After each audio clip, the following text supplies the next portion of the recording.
So the way we're going to play this is we've got a list of questions here. We're just going to go through them one by one, and Rowan and I are going to respond. Have you ever prioritized your partner's needs over your own to the point of neglecting yourself? How did this affect you? It's probably showed up for me, my first relationship, 18 years old, and kind of first love, I would say, where kind of, you're going starting university, you're not working a whole lot, so you want to spend a lot of time together. I found myself going to that person's house quite frequently, neglecting some of my other hobbies, friends, and responsibilities, to the point where I probably became a little bit annoying and overly needy, I guess, because I wasn't really aware of what I needed to work on in myself. But being 18, hey, I mean, who hasn't done that at 18? But I would say, yeah, that was my first experience of it. What about yourself, Dan? Yeah, I reckon it's big for me. Thinking about this question, like acts of service is like a love language for me. And so one, I love it when people help me out, and two, that's how I show love for people. And I reckon I do this to the detriment of myself. Like, if I'm in a relationship and it's not going the way I want it to go, or I feel like I need to obtain more love, I start prioritizing my partner's needs over my own and start neglecting my own sort of like emotional state, my own needs. And it affects me really bad. Like it affects me, it affects me in a really bad way. Like I end up like, not hanging out with my friends, not going to the gym. And yeah, and it's all because I'm scared about, I guess, putting my needs above the needs of someone else in terms of the relationship, and it starts impacting my sort of well-being. So would you say you're neglecting self-care needs, basic principles, or are you neglecting needs of showing your partner how you want to be loved, which is, love and connection is another need that you have? Yeah, it's a good question. I think it starts off with neglecting small needs, like the need for my partner to do things for me, to demonstrate some type of love towards me in the way I understand it, which is acts of service and quality time. So yeah, it shows up like I start neglecting those small needs, and then it starts getting into those bigger needs. So like I'll start being, oh, it's okay, you don't need help, and then I start feeling empty. And then sometimes I get to the point where I get so emotionally drained because I'm like supporting them all the time that my needs aren't being met, and I get exhausted. So it's like, it's not only just like the small things, I end up like sacrificing things that I need to feel loved. Have you ever had a partner that can match your love language and take care of your needs as much as you can for them? Look, I probably did in my early 30s, but I wasn't at the point of maturity of recognizing it. So I think I have had, I think I have had that, but yeah, I think so. But more often than not, I have this tendency to self-sacrifice. Mm-hmm. I guess that moves on to the next question, which I'll ask you is, in what ways do you silence your own feelings, desires, or opinions to avoid conflict in your relationship? I avoid speaking up in relationships, particularly at the start when I feel like love's at risk. So if I feel like I could be abandoned, or I my needs could represent that I'm too needy, or I'm too demanding, or that my desires are too much, I will push them down. So for example, and also like when my feelings are hurt. So sometimes, for example, I will silence how I feel about something. So let's just say I feel uncomfortable, or I didn't like a particular joke, or I felt like something was a bit nasty. I will push that feeling down if I feel like that feeling is going to impact the relationship or put the love at risk, even though that feeling might be valid. And I have definitely done that in the past. Yeah. Would that show up in other ways? If you know that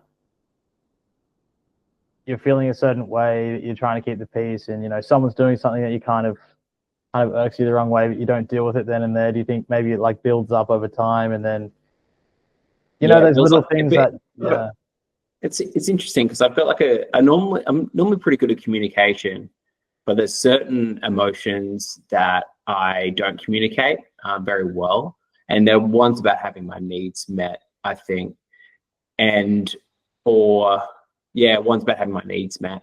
But I can communicate other emotions pretty well. And what happens is I end up just getting drained. It's pretty similar to the first question, and it's not about it is about avoiding conflict a bit, but it's more about trying to avoid abandonment. And what about you? So in what ways do you silence your own feelings or desires or opinions to avoid conflict in your relationships? I think the way that I do it is probably to suppress my own need for reciprocity from what I'm providing to a partner. Obviously, I want that to be provided to me. Mm-hmm. My love language is words of affirmation and physical touch. They're probably my highest. The way that I show love, though, is acts of service. So I would say I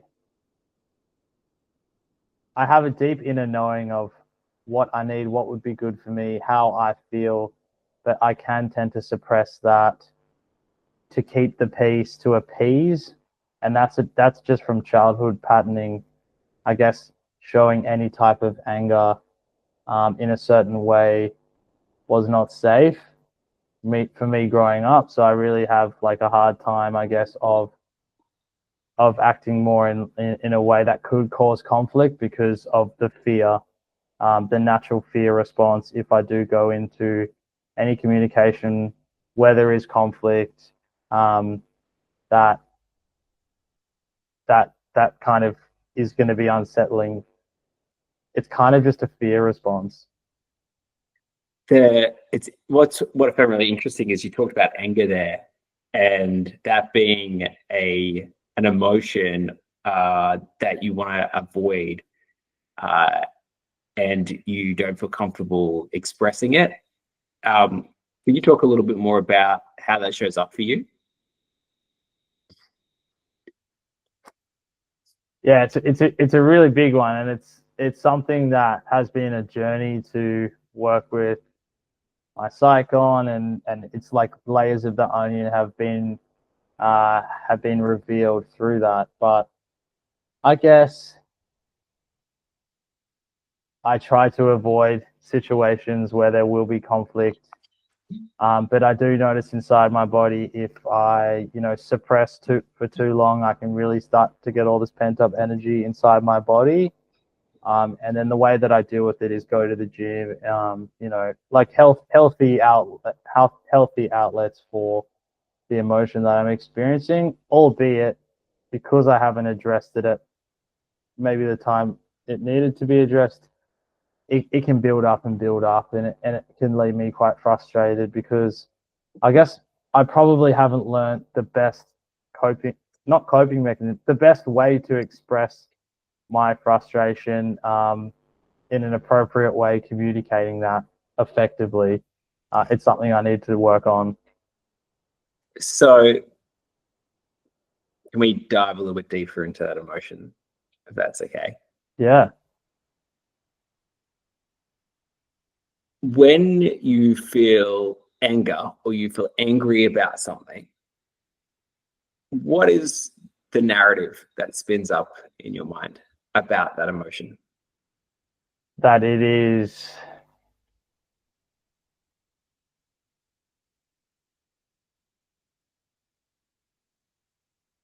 it's interesting because I think a large part of me really wants to project that like calm, uh, very kind of in control and very relaxed demeanor. But definitely when something upsets me or makes me angry, the first thought is it's just like a kettle, and I just kind of want to push that down straight away. I can't really explain the feeling too much of it. I just know it's like just a pent up energy. That's really interesting. Uh, I know for me, when I feel angry about something, that I feel shame for feeling angry, that I shouldn't feel angry, that that is not an okay emotion to feel. And I'm learning to express my anger. So when I'm angry, uh, expressing it in a healthy way. And I went to see Gabor Mate. I think it was like a couple of weeks ago. I went to see Gabor Mate a couple of weeks ago, and he was talking about how the emotional system and the immune system are integrated, and how emotions are a defense mechanism. They can be a defense mechanism by rejecting bad things that we don't want or accepting good things that we do want. So at the root of it, things like anger are about pushing away something that we see as an energy or a thing we don't want in our life, just like the immune system would do. And things like joy is about accepting things into our life that we do want. He talked about the suppression of emotion and how that relates to the suppression of particular immune responses. And I found it really interesting. And one of the things that I've become curious about is why are certain emotions seen as bad and certain emotions seen as good? Hmm. And I've sort of landed on the fact that it's not the emotion itself, it's the response to the emotion. So it's completely fine for you to feel angry, sad, happy, because they're just emotions. How you respond to them is the important part. So if you feel angry and your response is of a conscious nature, such as, hey, I'm feeling angry at this right now, I would like to talk about it, versus pushing it down, and then eventually it being a rage response, which is not an okay response. I think that's a good way to express it. Anyway, I've definitely suppressed things like anger and other types of emotions when I've definitely when I'm trying to avoid conflict, and it's because of shame. Instead of like speaking up for myself, but hey, you've crossed a boundary with me. That's not okay. So anyway, interesting. Yeah, that's a It good takes us to detail. that takes us to the next question. Do you feel comfortable expressing your needs and boundaries in a relationship? Why or why not? As I'm getting older, I'm realizing what I need more so than what I needed when I was in my 20s. And the self work that I've done over the last probably 3 or 4 years in therapy, um, different like healing modalities, my own personal development, and learning about all of these things, I am starting to become more aware of what I need and probably more aware of advocating for myself and expressing what I do require from the my future partner. So I think I am becoming more comfortable with it. But the true test, it's easy to say when you're not in a relationship. It's when, you know, you are in a relationship that it can be really hard to voice these things. But I do think I'm becoming a lot better at expressing my needs and boundaries as well. But what you're saying is that you feel comfortable expressing your needs and boundaries in relationships. I feel more comfortable expressing my needs. I don't feel as comfortable expressing certain boundaries because I don't want to be perceived as a bad person, someone who would enforce a boundary. My idea is kind of conventional of who sets a boundary, like an enforcer, like an authoritative figure. I kind of, to some extent, struggle to take on an authoritative figure or someone that, but I don't believe boundaries can be viewed that way. It's kind of a naive way to view boundaries. You don't believe boundaries should be viewed that way. Is that what you mean? Yeah, exactly.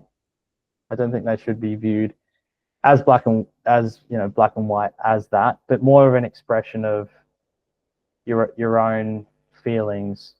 And it's the way that you communicate them, obviously, that make all the difference, rather than, if you're saying it in a very stern tone, like, you can't do that. No, I mean, obviously, in certain contexts, you need to be more firm with boundaries, of course, depending on, situations.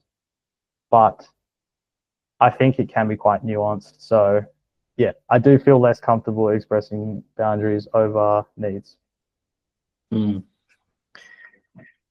Yeah, for me, I'm okay with expressing what I need. Like, I can communicate that. There's certain needs, like I mentioned before, that I'm not very good at expressing, like needing someone to help me out. Like, sometimes that sort of, I get in my head around, that I should better handle this myself, or etc.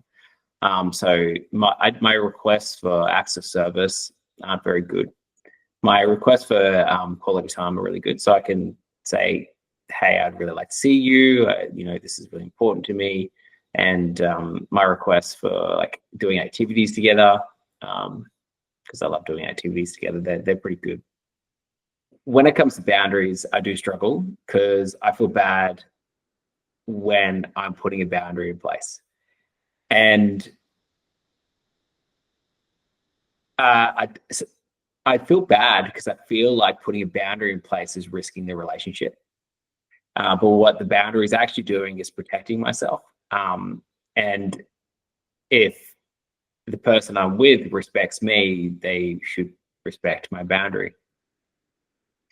Growing up, boundaries were a bit of a problem with my mum, and she always would push boundaries and not respect our boundaries. And that kind of seemed like a thing that we needed to give up on as kids to obtain love or to be accepted.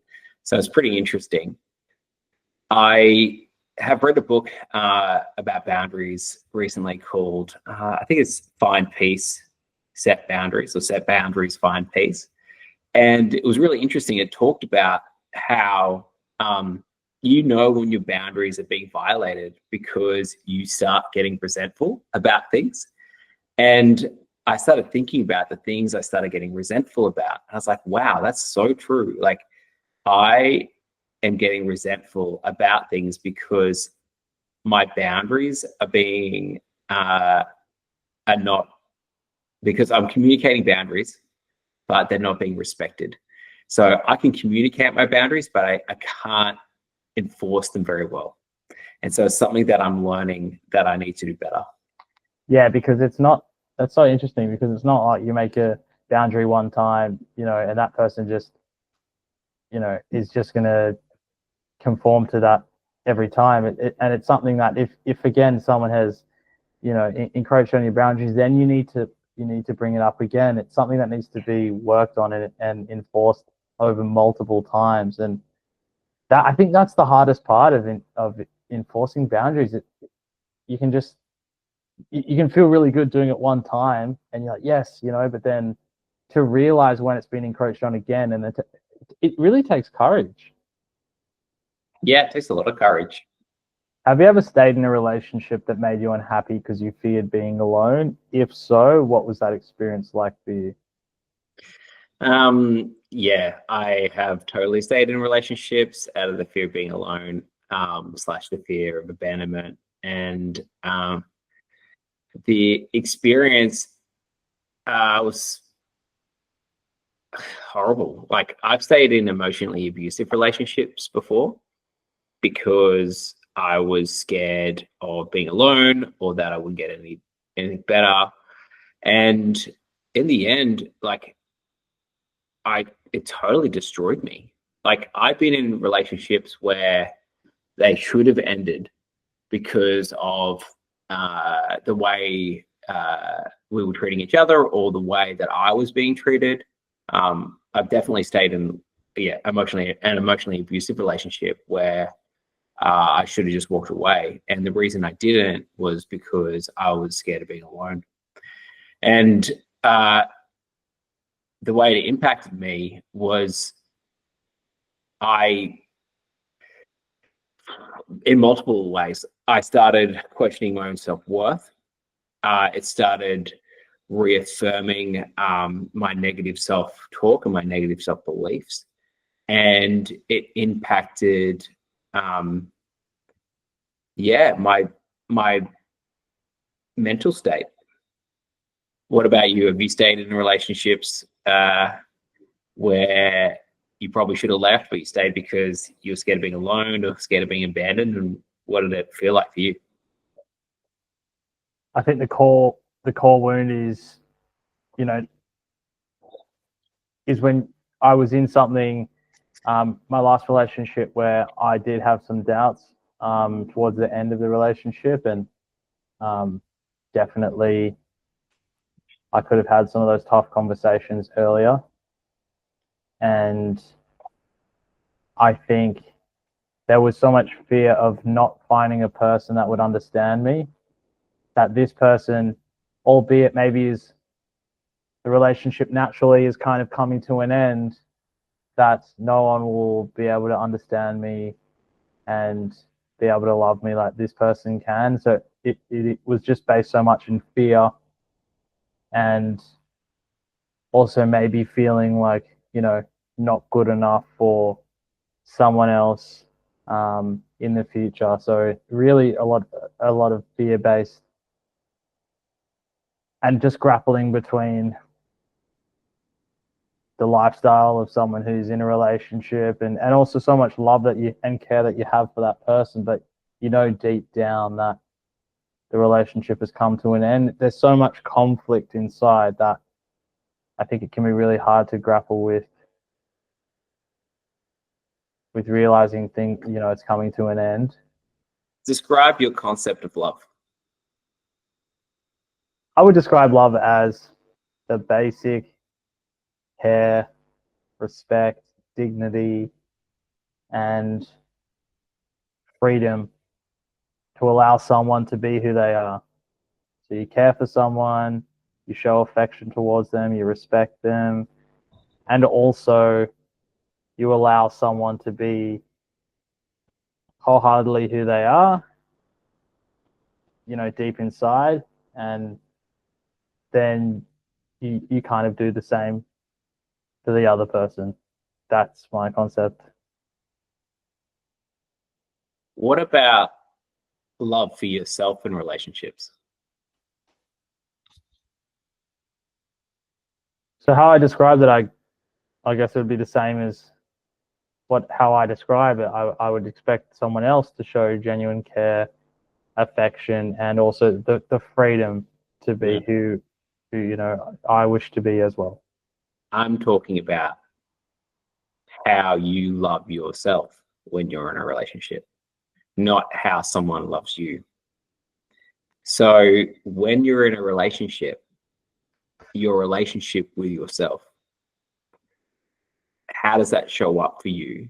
Do you demonstrate the same love for yourself as you do for that person in a relationship? Definitely not. I think I will go so much more in to kind of that natural kind of caretaking role for someone else, and I won't have that same respect for myself. I will, I guess, to some extent, mold my wants, desires, and personality to some extent to meet the needs of someone else, because maybe the authentic version of myself may not be accepted, may not be loved truly as I am. So there may need to be some type of adjustment, which again would just be from my childhood and feeling like I probably didn't get as much of that emotional validation as I needed when I was young. So when you're in a relationship, you feel like you love someone else more than you love yourself. Correct. And one of the things that you talked about then was needing external validation to feel loved. Yes. From my partner, I would need like words of affirmation or like acknowledgement, or I would find it hard to kind of congratulate myself for all the effort that I'm putting in. I would find it hard to recognize that within myself. It's much easier if it's being validated to me externally. Why do you think it's easier for you to understand love through an external validation instead of through your own validation? I think the way that I was brought up, everything was based upon an external achievement, something external. It was very hard to appreciate merit for the sake of effort. Effort had to come with outcome. So love was a reward? Yes. Love is a reward of being a certain way in the world. So love is conditional. Love is conditional.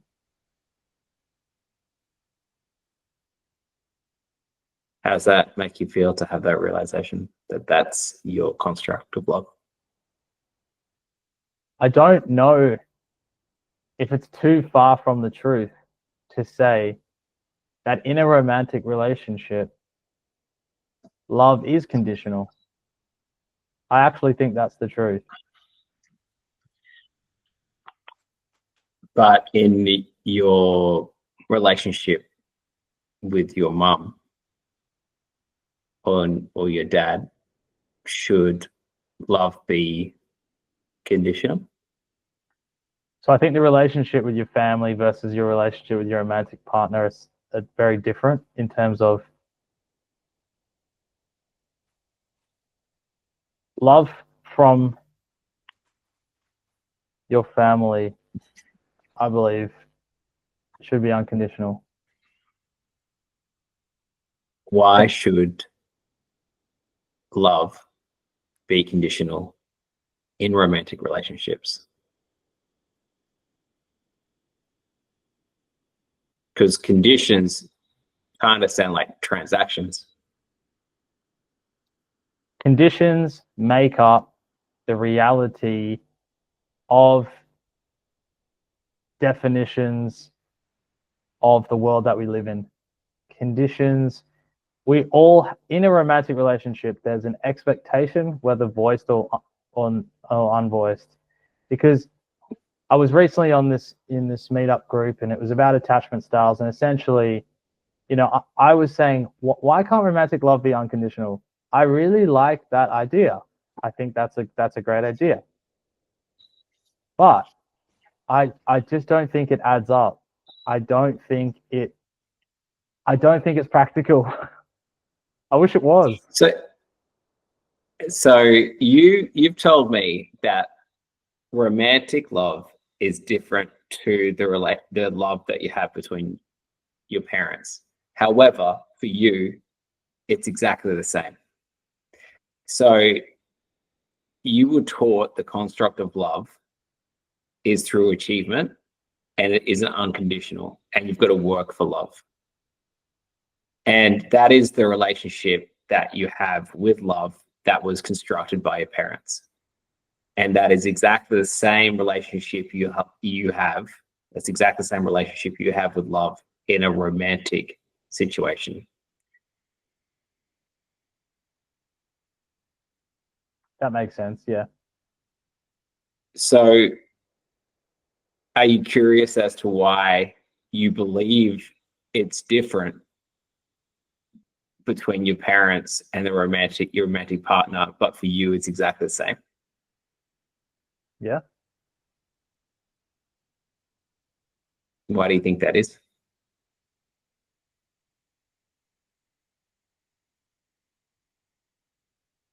I honestly have no idea. It's interesting, isn't it? If it's a subconscious belief that I haven't constructed the belief in my conscious mind enough to understand why I hold that belief. Yeah. I've been on a journey to understand love for a long time. Because, like me, love in my family was conditional, even though it was communicated that it wasn't, but it was very conditional. And that definitely shaped who I was as a person, who I am as a person, and how I view relationships. I believe that love was something you needed to work for, something that there was like some type of tally system for it, and that you couldn't just love. And that love wasn't infinite, that love was a thing that had finite energy, I guess.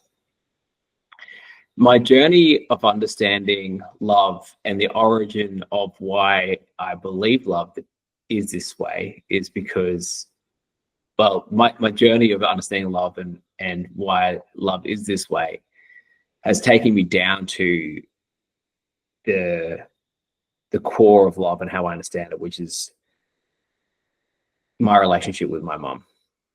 And everyone's relationship with the first love in their life, which is their parents, basically constructs their view of love and their view of their own worth, right? So their view of love, how love works, and their love for themselves. Yeah. So if you were taught that to love, you must obtain certain things or you must perform certain actions, then to love yourself, you have to do the same thing. That makes a lot of sense. Yeah. And this is what I'm finding out with my journey is that my perception of love is a global perception of love, and it relates to the love I have for myself. And that my self-worth and my love for myself is transactional in nature, based on the things that I achieve, not who I am. And it's been this massive discovery for me because I have realized that I don't actually love myself, not in a way that means unconditional, pure love. And I can see that because I abandoned myself. Right. I abandoned me. And I've gone through this exercise of getting in touch with like my inner child to help reshape my relationship with myself and help reshape my relationship with love. Like, if you picture yourself as a kid, a little kid, you know, you're like 5 years old, and you tell that kid, I'm not going to love you unless you get an A. I'm not going to love you unless you win the race. I'm not going to love you unless you do X, Y, and Z. Right? Picture yourself saying to that child that love is conditional. I cannot do that. It just breaks my heart to think about that. Yeah. Yet we do it. That's what we do to ourselves. And when I realized this, I broke down in tears. Like, I realized that I was abandoning.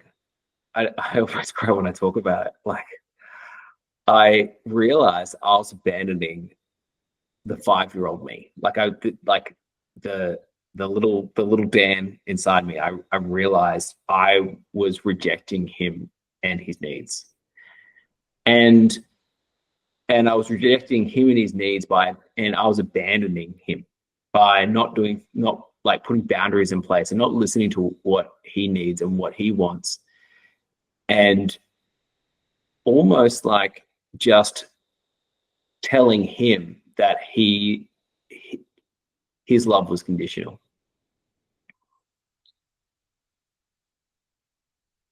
And I was filled with grief and sorrow about how I had treated myself, like how I treated this kid, me. And so one of the things I've started doing is started working through visualizing myself as a child and apologizing to myself as a child, and asking, like literally asking my inner child, what do you need? And doing what it needs, and reaffirming with him, being me, that he is worthy of love. He's worthy of his own standards. He's worthy of being heard. And he's worthy of acceptance. And that love isn't transactional, love isn't conditional, and love is abundant. Yeah, I'm at the start of my journey of getting in contact with my inner child. It's one of my goals this year. And by doing that, I'm hoping to reconnect with myself and my needs and stop abandoning myself in relationships. Because every time I abandon myself, I'm telling myself I'm not worthy. And I'm reinforcing that belief that my needs aren't valid and I'm not worthy. And everything I do that, and every time I abandon myself, I reaffirm that. And I reaffirm that to the little kid. Right? So, like, that's what I'm doing. That's amazing. Yeah. I guess that takes it on to the other question, and that's, how do you reconnect with yourself after you've been self-abandoning? And you've just talked about that, reconnecting with your inner child, doing all of that work and all the emotions that come. One of the things I'd recommend, like, I'm no guru in this, man. I'm at the start of my journey with this thing, but I found that all these kind of like self-abandonment things go back to like self-worth and my construct and my belief what love is, right? And that foundation belief of what love is formed by your relationship with your parents. And working through that is a multi-layered approach, right? And getting down to like almost like I can almost remember when I formed the perspective that love is something you have to work for, and I'm not worthy of unconditional love. Happened when I was like 2 or 3. And doing that work has enabled my healing journey, and hopefully will enable more healthy relationships. But like, honestly, that's not even the goal. The goal is not even a relationship with someone else. The goal is the relationship with myself. All right. Thanks for coming to session 1. We'll see you next time.